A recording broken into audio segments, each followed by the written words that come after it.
All right, welcome back to the Real Media Observer, where we, of course, observe media and politics and culture and just about any issue I want to talk about. And of course, we do it in real time for real people just like you and me. Okay, Tulsi Gabbard has weighed in.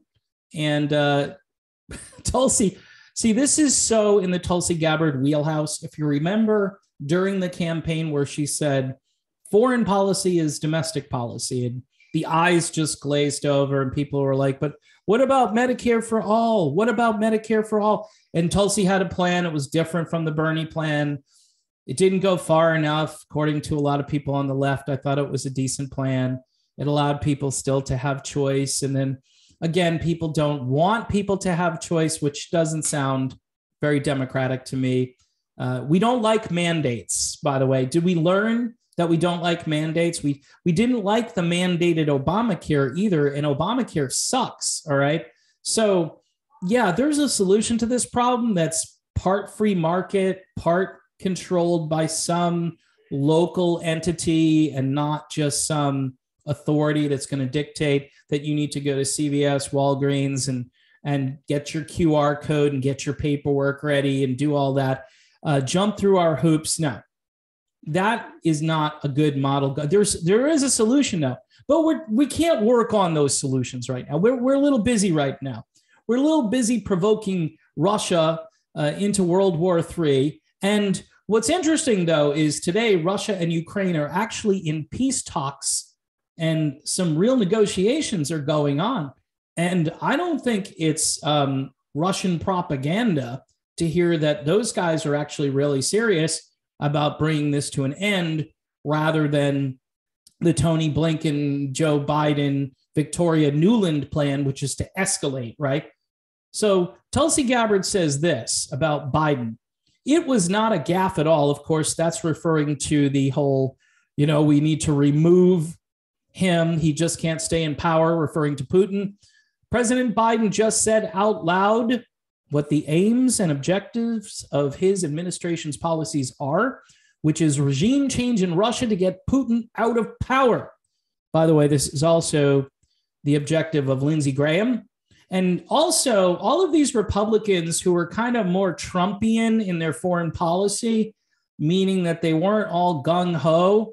I mean, Trump gave a speech over the weekend and kind of sounded like he had moved a little toward that as well. So who do we have out there? Hey, if the libertarians can field a candidate with a little bit of charisma and a little bit of name ID, maybe get Elon Musk to run or something. I don't know. Find someone who can, capture the imagination of the American people, because it seems as though everybody's a war hawk, right? So all of those kind of hawkish people who said, well, we really don't want to provoke anybody and we really should stay out of these foreign entanglements, they've all kind of come back to the nest. The hawks have all kind of congregated again. And there's only like a handful of people like Thomas Massey, who, God love him, man. He's just the only one of them. And there are a couple others that talk a good game, but I don't trust him. It just seems as though everybody is, down with the same thing, and they don't see why, if you're an America First Republican, you're an America Firster, that this is not America First. In fact, it's a global disaster. I mean, foreign policy is domestic policy. Remember, Tulsi Gabbard, really smart. A lot of people, their eyes just kind of glazed over. They're like, tell us about like Medicare for all. And she put out her proposal, and it was slammed by some on the ultra left because it didn't go far enough. And I'm thinking to myself, man, don't they know that people don't like mandates? Well, it's got to be single payer. Okay, you can convince me about single payer. Here's the problem. Who controls it? Who is the controlling entity? Who's going to dole these things out to people? And I'm not saying it's bad that people get healthcare. I think it's great. The problem is, are they going to say to you as a person, we need more information from you. We need everything that you've ever done for the last 50 years. Not only that, but you know what? It's kind of weird here at the federal government, but we also want you to take this particular medicine that we want to give to you, because you can't get this program if you don't take this particular medicine. And I'm like, whoa, authoritarianism here. A lot of people are like, oh, come on, Dave. It's for the common good. How come you're not down with the struggle, man? I'm not down with any struggle after the last 2+ years of mandates and edicts and unelected bureaucrats deciding what's good for me. So control of anything like that has got to be extremely local, and it's got to be fashioned for the local population. It can't be a one-size-fits-all program. Now, again, if you've got the money, then you can fund it, and collectively in that community, everybody's on board. I don't know. It sounds like it might actually work. But anyway, that's a tangent, because I get that a lot. I'm like, so you don't want people to have healthcare? No, I do, but I don't want authoritarianism. I don't. It shows up, and it mostly shows up in progressive precincts for the most part. And, you know, in a different way, it's now showing up in the neoconservative precincts as well. So those two entities are kind of finding a common bond, which should scare the crap out of you. That's why Tulsi Gabbard is calling it all out, Democrats and Republicans. A lot of my friends are Republicans, to be honest with you. And I have to always remind them that, okay, you voted for this guy, right? And he said he was going to do X, and he keeps talking about X. Other than Ron DeSantis, I can't think of anybody in the Republican Party who actually follows through on some of the things that they promise. Some people think Trump did some of what he set out to do. His biggest promise was to drain the swamp. I'm waiting. Swamp not drained, water level even higher, amount of swampiness even more intense. Okay, so that didn't work out. All right, so Tulsi Gabbard says about Biden, it wasn't a gaffe. They want to get Putin out. They're doing this through economic warfare.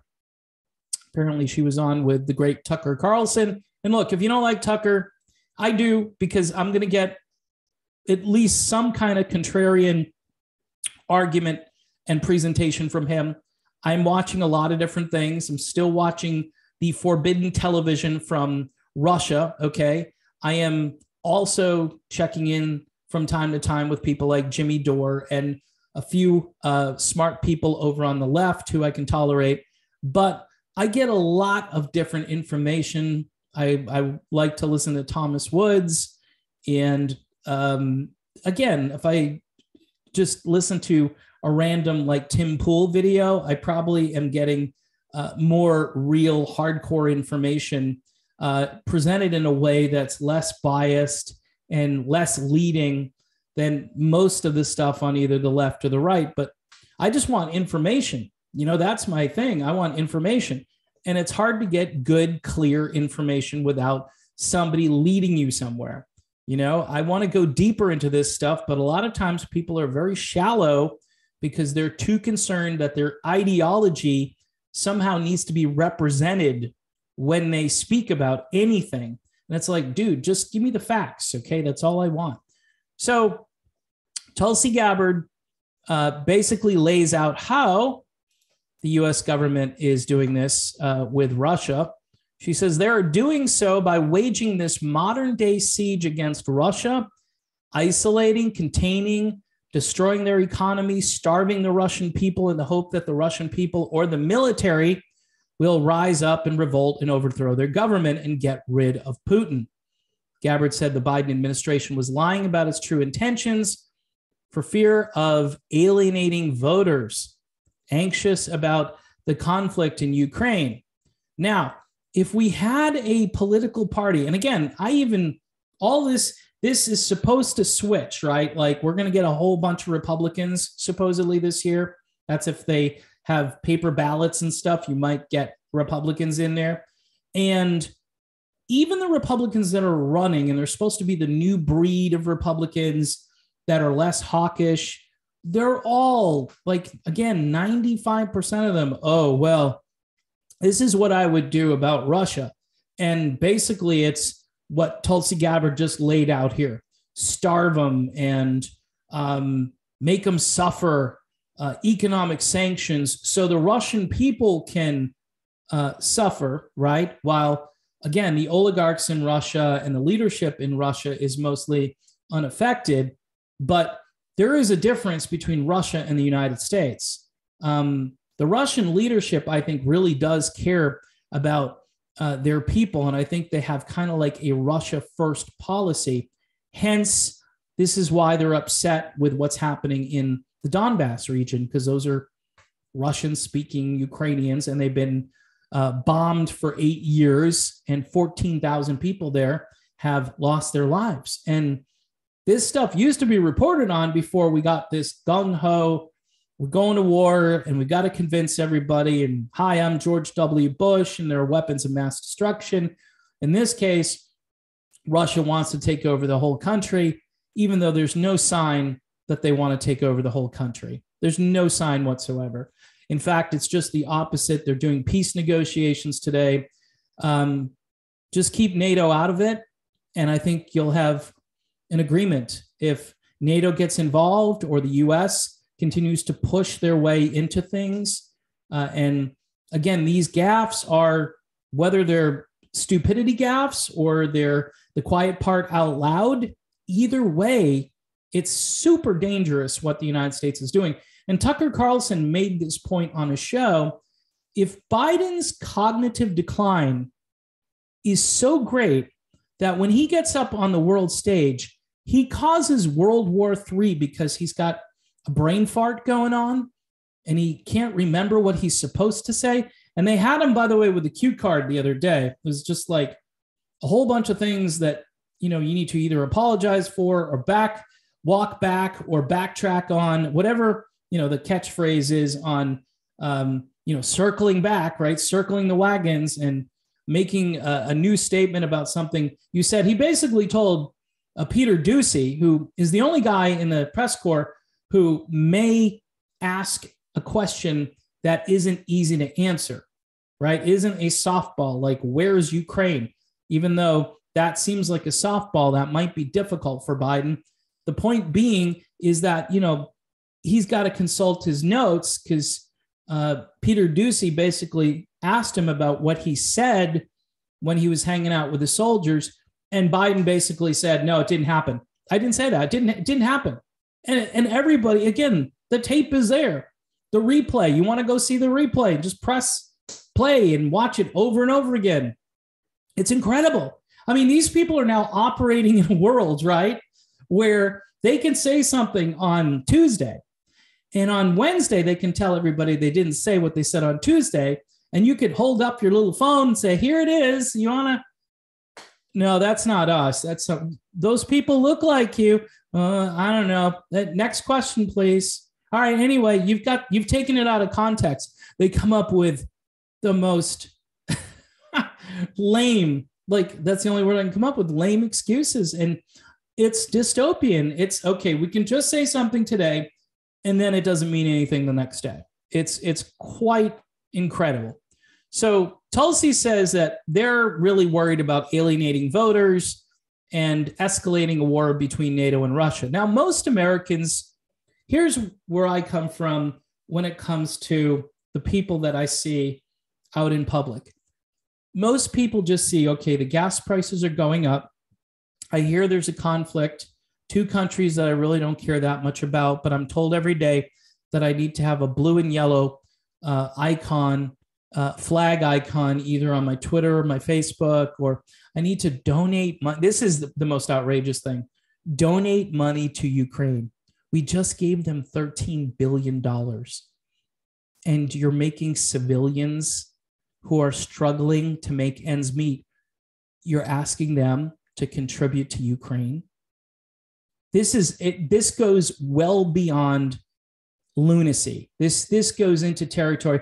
It's like you're a robot and you're into the next great thing. You're all about that cause that everybody is into. And you want to virtue signal and tell everybody how much that you want to be a part of that cause. And I'm thinking to myself, do you know what this cause is? Do you know where this money is going to go? Is it going to go? Are you giving money to the Azov battalion? That would be a hoot, right? Hey, I gave money to the Azov battalion. Go Azov, right? So it's like, this is what I mean by most people are walking around and they are concerned about, it takes $70 to fill the tank. It used to take 30 at one point when, again, and I'm just anecdotal here, Donald Trump was president. It was for me like 20, I have a 4-cylinder car, like 20, 21 bucks, like to the brim filled. That's a cool thing. That's like, hey, now I have a lot of extra money, disposable income. Or if I want to take a trip somewhere, I'm not that worried about burning through a tank of gas because another one's only going to be 20 bucks. That's a reasonable price for gas. And it helps the economy. It lowers prices. And guess what? Your supply chain gets better. There are a lot of things, and it doesn't have to be Trump. Again, if you're a libertarian, you're a rogue independent candidate who can just speak to these issues and do it clearly and not have it be the circus. Okay. I'm tired. I'm tired of Ringling Brothers. I just want, and look, I like fun. I like good cheer. I like somebody with a little bit of swagger, but that's not as important as trying to reach everybody and empathizing with people who are struggling and not just barking out via teleprompter all the things that Democrats suck at. I know all the things they suck at. And about 70 or 80% of Republicans are sucking about the same amount. They're just telling you they're not sucking as much, okay? That's the only difference I see right now. And then there's a little donate button at the end of it. Hey, I don't suck as much. Press the button to donate. This is why there's a lane for Tulsi Gabbard. There is a lane for her to jump in and say, clowns to the left of me, jokers to the right of me. Here I am. Vote for me. Change the lyrics up a little bit, but that's what I would do. Independent Tulsi Gabbard. Not beholden to any political party, not beholden to anybody but the American people. And yeah, I think she could get the two sides. Look, people would have to get into real good shape. You know what I mean? Politically speaking, they would have to do something differently to get the attention of the voters, because the voters aren't buying this crap anymore. They've bought it, and they always do this. They always say, oh, well, I learned my lesson this time. And then they go back and they do the same thing that they did 4 years ago. And this is the classic definition of insanity. Well, I voted for Romney in 2012 and he didn't win. And so I voted for Trump and he was better. But, then I voted for Biden because Trump's mean. And now we've got, economic and global turmoil. That's all. I mean, as much, again, for you people who just railed against Trump. And I'm telling you, I don't like the bombast. I don't like the circus. And what's crazy is, of all the people on planet Earth who could be, well, in America, who could be president, because you can't live outside the country technically, right? Although that's debatable too. Maybe Elon Musk should run. I don't know. Somebody needs to just bypass this whole system and say, I'm bigger than these two parties. My ideas are better. I'm not beholden to anybody. I've got my own funding source. And if I need more, I will rely on small donations from willing donors who believe that they're getting screwed every day. So Tulsi Gabbard, again, just calling out the usual people. She's right. Foreign policy is domestic policy. In fact, now we're seeing that foreign policy affects the entire globe, with domestic policy in many, many countries, including Africa, where right now they're seeing giant food shortages, gas shortages, where people are just leaving their cars. I've seen the footage. I ran out of gas. I can't afford to buy any more gas. So this car isn't doing me any good. So I'm just going to leave it here. I mean, who's going to pick up that car?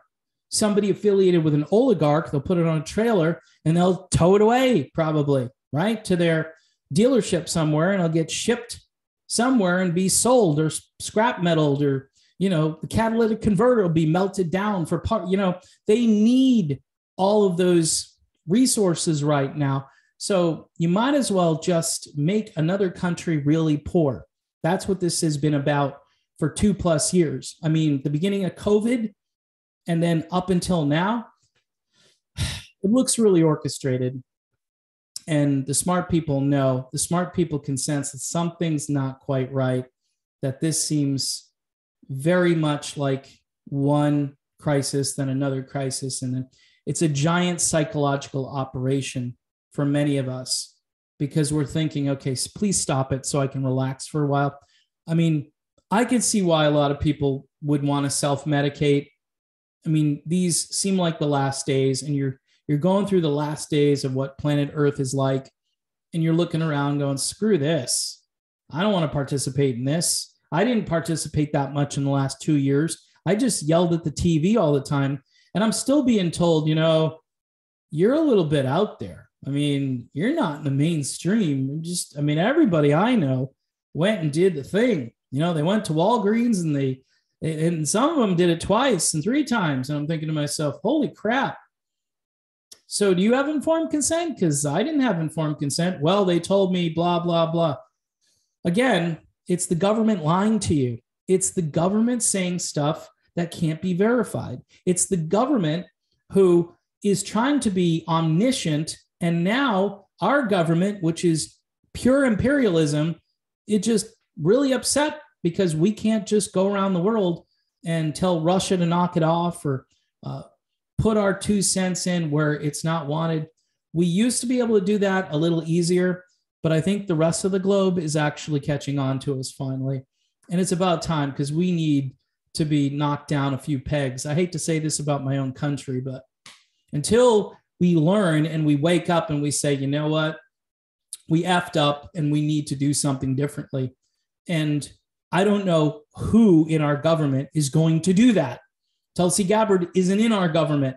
And I'm thinking in 2024, I'd like to see a true American populist who can unite the left and the right and negotiate on things and work on things to actually help the American people, rather than talking about Ukraine.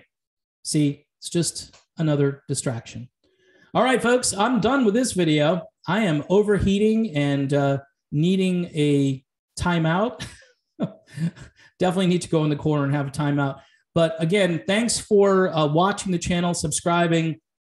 New videos, you want to hit the bell so you get notifications on videos. And if you want to help this channel out via Patreon, just click on the Patreon logo on the banner, and then you can sign up for Patreon for as little as $1 per month. Until next time, my name's Dave, and I'll see you soon.